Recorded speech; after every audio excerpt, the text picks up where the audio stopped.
Hi everyone, today we will be doing the 3D printing.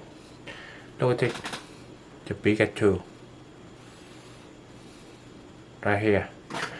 I do the 3D printing today and it is successful and I print the Pikachu, very beautiful.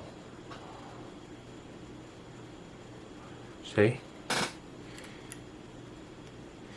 It took about 3 hours for printing the Pikachu and I use the bubble wrap as one carbon to print the Pikachu. Yeah. And it's very successful and bubble wrap as one carbon a very like security innovation and very skillful to print the Pikachu. Okay, thank you